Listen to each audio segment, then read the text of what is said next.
Doctor Baba Saheb Ambedkar open university.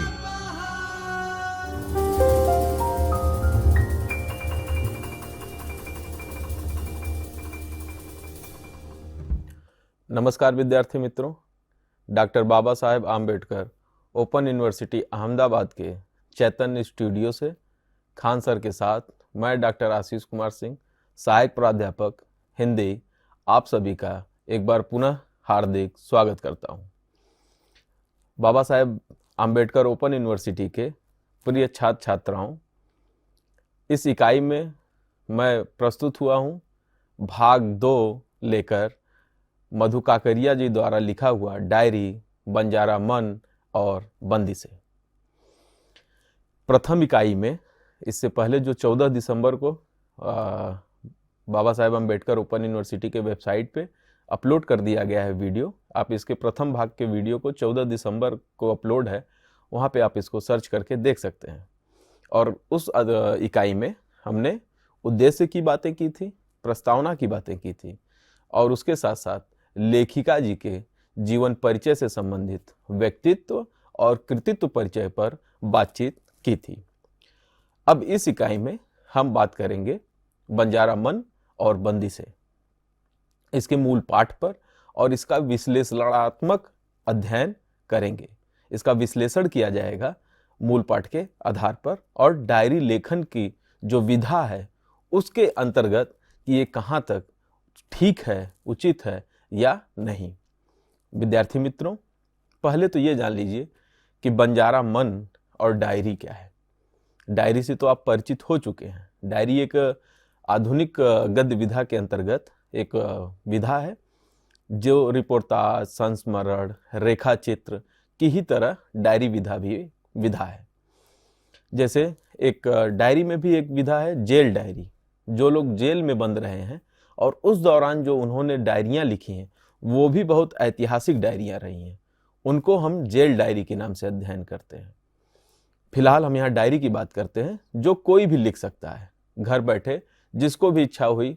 लेकिन diary सब्जी और तेल नून के हिसाब किताब की डायरी नहीं होती है। डायरी वो है जो साहित्यिक डायरी हो। आप रोजमर्रा के कितने खर्चे हैं एक डायरी उसके भी बनाते हैं।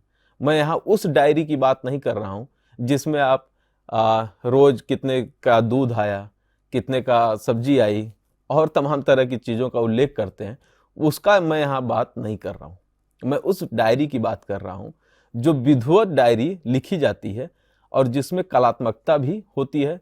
साहित्यिक दृष्टिकोण से लिखा जाना चाहिए। साहित्यिक दृष्टिकोण से लिखा गया ही डायरी की विधा के अंतर्गत मानेंगे।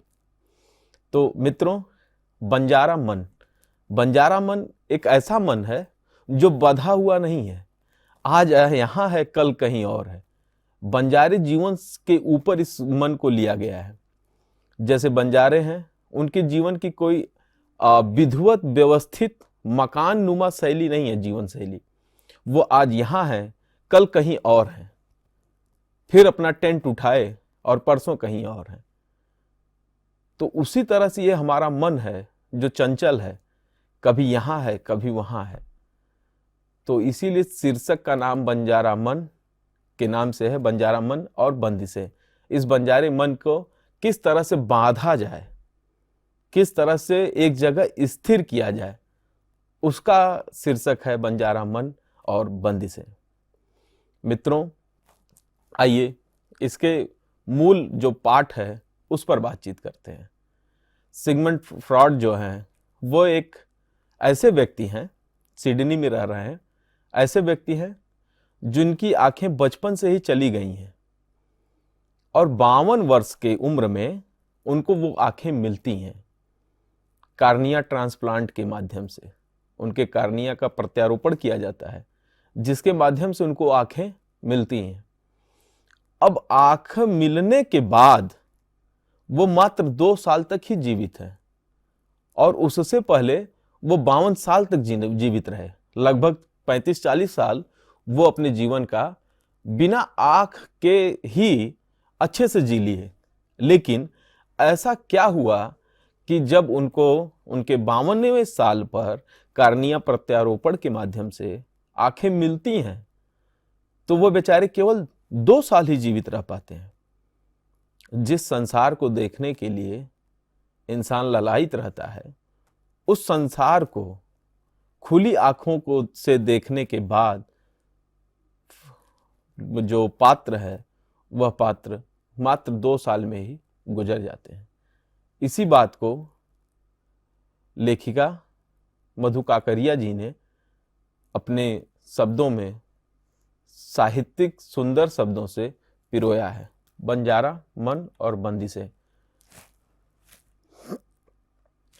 इसमें मैंने आप लोगों को डायरी के बारे में बताया था, मधु लेखक परिचय बताया था, मधु काकरिया जी का जीवन परिचय, मधु काकरिया जी की रचनाओं के बारे में मैंने बताया था। चिड़िया ऐसे मरती है, काली चील, फाइल, ये सब कहानी संग्रह हैं मधु काकरिया जी के। कहानी संग्रह में है उसे बुद्ध ने काटा, अंतहीन मरुस्थल और अंत में ईसु। कहानी है युद्ध और बुद्ध, बहुत प्यारी कहानी है युद्ध और बुद्ध। उपन्यास है उनके खुले गगन के लाल सितारे, सूखते चिनार, सलाम आखिरी। उपन्यास सेज पर संस्कृति, हम यहाँ थे। यात्रा वृत्तांत है बादलों में बारूद, बुद्ध, बारूद और पहाड़। इन सब पे पहली इकाई में विधिवत बातचीत हुई है, इसलिए मैं यहाँ पे सरसरी तौर पे आप लोगों के सम्मुख रख दे रहा हूँ। सम्मान उनको मिला है कथाक्रम सम्मान, विजय वर्मा सम्मान, शिव कुमार मिश्र की स्मृति कथा सम्मान, बिहारी पुरस्कार 2021। अब भाग 2 की बातें हम यहाँ पे करते हैं। कहावत सुनी थी कि अंधे को क्या चाहिए, 2 आंखें, पर लंदन निवासी सिडनी ब्रांडफोर्ड को आंखें क्या मिली, जिंदगी की धुरी ही गड़बड़ा गई। 10 वर्ष की उम्र में ही उनकी आंखें चली गई थीं।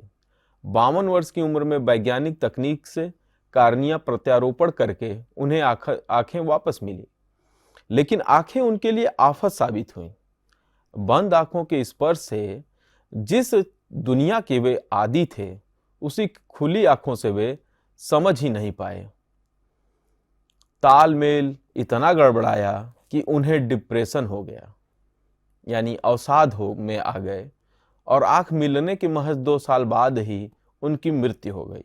रंगों और गति की दुनिया से वे सर्वथा अपरिचित थे। लोगों को पहचानने में उन्हें दिक्कत होने लगी।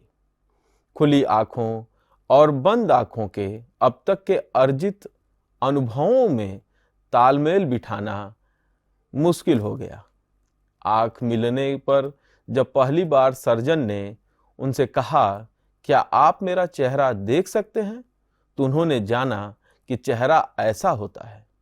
उन्हें सब कुछ अब नए तरीके से सीखना पड़ रहा था। पहली बार चांद को देखकर भी वे परेशान हो गए। उन्होंने सोचा था कि चांद केक जैसा दिखता होगा। दर्पण वे नहीं जानते थे। पहली बार दर्पण को देख मंत्रमुग्ध से हो गए। उन्हें इंसानों से ज्यादा कबूतरों और चिड़ियों में मजा आता था। चीजों का हिलना डुलना वे नहीं जानते थे।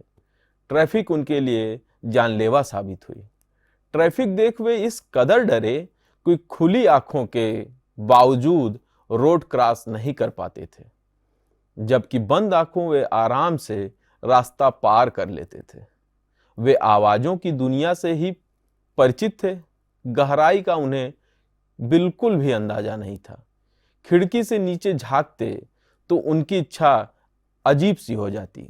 चिड़ियाघर ले जाने के पहले उनसे पूछा गया कि बताओ हाथी कैसा होता है। उन्होंने आंख बंद कर जो चित्र खींचा वह वास्तविकता से कोसों दूर था। टाइगर को देखा तो हक्का बक्का रह गए। वे नहीं जानते थे कि उसके बदन पर भूरी धाराएं भी होती हैं। आंख मिलने के बाद वे हर जगह अज्ञानी और बौना साबित हो रहे थे। पहली बार वे जब हंसे जब उन्होंने जिराफ देखा। वे मशीन चालक थे, लेकिन आंख मिलने पर भी वे आंख मूंद कर ही काम करना पसंद करते थे। उन्हें सारे चेहरे एक जैसे लगते थे। महीनों लगे उन्हें अपने दोस्तों को पहचानने में। वह लोगों के मनोभावों तक को नहीं पहचान पाते थे कि वे गुस्से में हैं या खुश, बड़बड़ा रहे हैं या शांत। हर जगह वह नाकाम हो रहे थे। उनकी नॉर्मल जिंदगी एकदम बिखर गई थी। अंधे थे तो उनका आत्मविश्वास, उनका स्वाभिमान उच्च स्तर पर था कि बावजूद अंधे होने के वे कामयाब थे, अपने पैरों पर खड़े थे। अब उन्हें कदम कदम पर न सिर्फ लोगों की जरूरत पड़ती, न सिर्फ वे आम आदमी हो गए, वरन उनकी उपलब्धियां भी सामान्य हो गईं। लोगों से मिलने वाला प्रेम सहयोग भी अब वैसा नहीं रहा। आंख मिलने के बाद वे भयंकर रूप से बीमार पड़े और 2 साल बाद ही उनकी मृत्यु हो गई।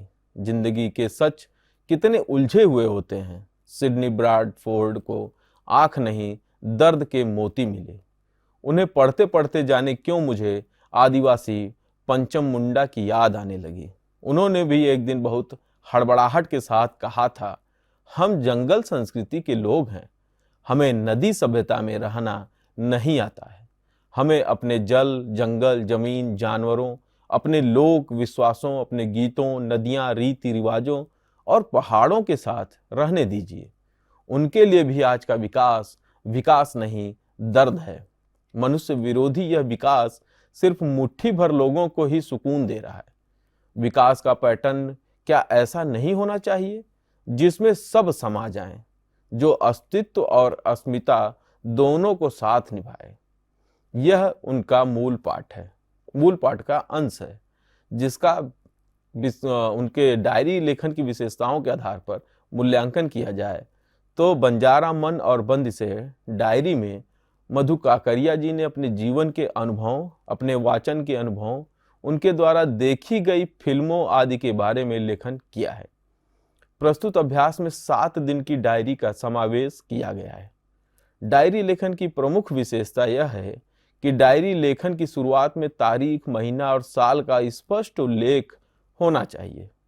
प्रस्तुत डायरी में लेखिका मधु काकरिया ने डायरी में तारीख का स्पष्ट उल्लेख किया है। अतः डायरी लेखन की पहली और महत्वपूर्ण शर्त का पालन प्रस्तुत डायरी में हुआ है।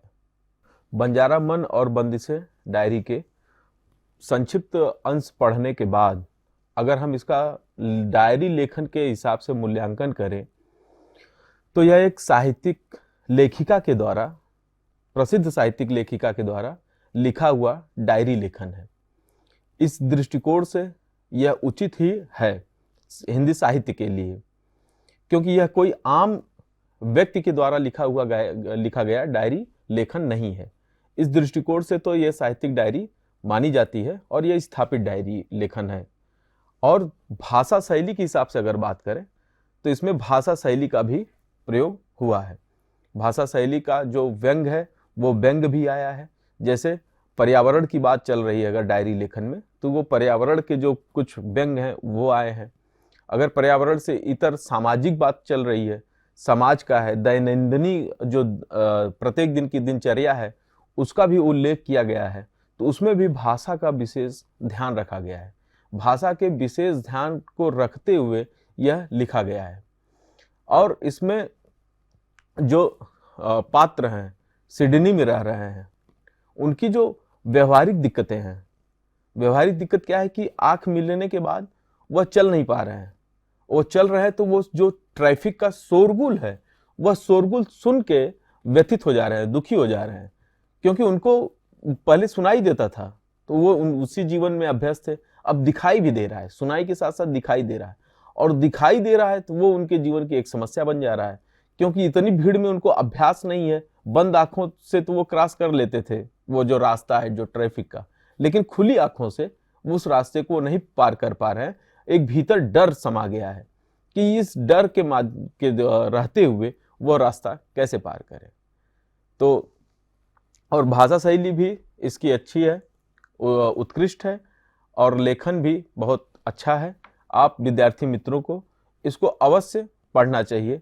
और जहाँ भी कोई समस्या है आप इस वीडियो के माध्यम से 2 भागों में जो बांटा गया है, जो पहले भाग का जैसे मैंने शुरुआत में ही कहा कि इकाई 1 14 दिसंबर को अपलोड की गई है बाऊ के वेबसाइट पे, आप वहाँ से देख सकते हैं, और यह वाली भी अपलोड कर दी जाएगी। आप उसमें जब डालेंगे बंजारा मन और बंदिशें, तो ये वीडियो और कुछ बातें आपको खुल जाएंगी, आप उसको देख सकते हैं। तो इसी के साथ मैं अपनी वाणी को यहीं विराम देता हूं। आप इस वीडियो के माध्यम से इस इकाई बीए द्वितीय वर्ष के मुख्य गौड़ HNDM 204 इकाई 16 डायरी बंजारामन और बंदिशे का अध्ययन कर सकते हैं। बहुत बहुत धन्यवाद। नमस्कार।